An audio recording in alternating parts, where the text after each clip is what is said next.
your forecast first. Sponsored by Matex Heating, Cooling, and Plumbing. Well, a mix of sun and clouds today. You can see on the satellite radar picture, those clouds are still hanging around pretty good. Temperatures today, well, actually got above the freezing mark in some areas. It is above that freezing mark in Lincoln, Springfield at 34. We hang right at freezing in Champaign and Danville with that 32-degree reading. We've got wind chills, though, that actually feel like the mid-20s, so it's still kind of chilly out there. As we look outside on our Neal Street camera, as people make their way home tonight, as temperatures fall, it's going to be chilly. We're talking teens again, but at least no record lows. Rain is in the forecast for part of the weekend. We'll show you that coming up. WCIA 3 News starts right now. Now from WCIA 3 News. That's the sound of dozens of dogs being held by animal control. We'll tell you what's next for the more than 80 of them, all found in the same home. Plus, nearly a quarter of a town was left without power this morning. We'll tell you what caused that massive outage. And it's used to heat homes and more, but now there's a shortage of it. Find out what's causing a propane emergency. You're watching your local news leader. This is WCIA 3 News at 5. Obviously, with 80 dogs, it's more than we had planned on having this year. Champaign County Animal Control is above capacity. That's in part because it took in 80 dogs from a home last month. Good evening, I'm Paul Cicchini. And I'm Jennifer Roscoe. 20 of those have been transferred out for adoption, but that still leaves them with 60. Capacity is just 45.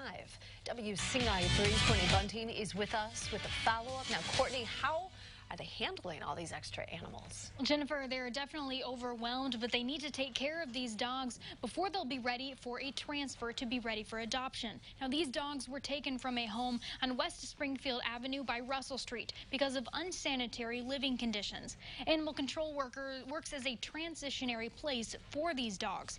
They're not supposed to keep them long term. Now, the dogs still need some time to recover before they can be adopted out. Animal control is asking for any help they can get during this process. We are on a budget. Our funds are funded through the county budget and also through the contracts we have with the cities for impoundment. But we're always very tight on our budgets, and so actually maybe many folks might not know we do take donations. Some people have contributed just bags of food for both cats and dogs. The dogs' owners have relinquished them, so the adoption process is ready to start once the dogs are physically ready for it. Now, 20 dogs that have already been adopted out or are ready to be adopted out are at a shelter in Terre Haute. Now, once those are ready, once the other dogs, in addition to those 20, are ready, they can be taken to shelters in the area. Which shelters they go to depends on the openings available at the time. Jennifer. Courtney, thank you so much. We have an update on a Centennial High School student found with a gun in his backpack. The 16-year-old from Champaign was sentenced today. The teenager was being investigated for involvement in a theft. That's when the school resource officer found the gun. The student was charged with unlawful use of a weapon. They haven't decided how long he'll spend in the Department of Juvenile Justice. A woman in Effingham County is in the hospital after hitting a guardrail. Happened last night around 5:30 just north of Neoga on I-57. 33-year-old Roberta Ballinger was driving south when she drifted off the shoulder. Her condition's unknown. She was ticketed for improper lane usage. 400 people were left without power this morning in Arthur. Ameren says a blown transformer at its substation caused a fire. It knocked out power mostly in the southern part of town. With temperatures being so cold, the village opened its doors to help. Both the community center and library were helping people without power. The mayor says it's part of their duty. It's very uncomfortable, especially with the temperatures that we've had recently. And some of the elderly are not in good health, and we just need to provide those kind of services, and we're glad to do that. Some businesses like CHI and the Cabinet Factory had to close for the day. ALAH High School lost power for 30 minutes, but was able to stay open after Ameren rerouted power from Lovington.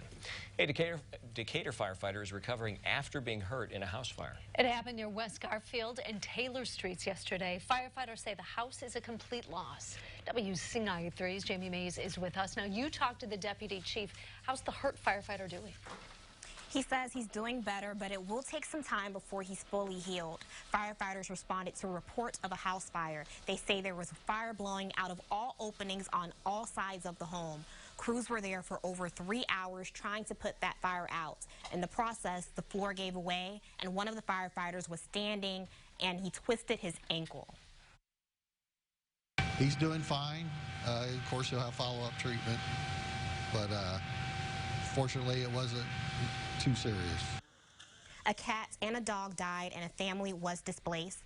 The deputy chief says it's not necessarily common for firefighters to get hurt on duty with their department, but it does happen. The cause of the fire is still being investigated. Live in the newsroom, Jamie Mays, WCIA 3, your local news. And we are grateful that it is not common. All right, thank you so much.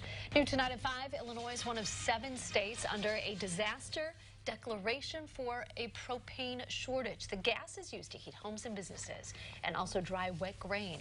Demand for propane is high, but supplies are low. That's because of delivery issues from the early winter weather and a lot of moisture in grain. Now tonight at 6, you're going to hear from a farmer on why this propane shortage means he cannot continue with his harvest. Lawmakers are wrapping up under the dome why some aren't happy about what did and didn't make it through veto session. And plus, he's known far and wide as the galloping ghost. But how much do you actually know about Red Grange? One man is sharing his story.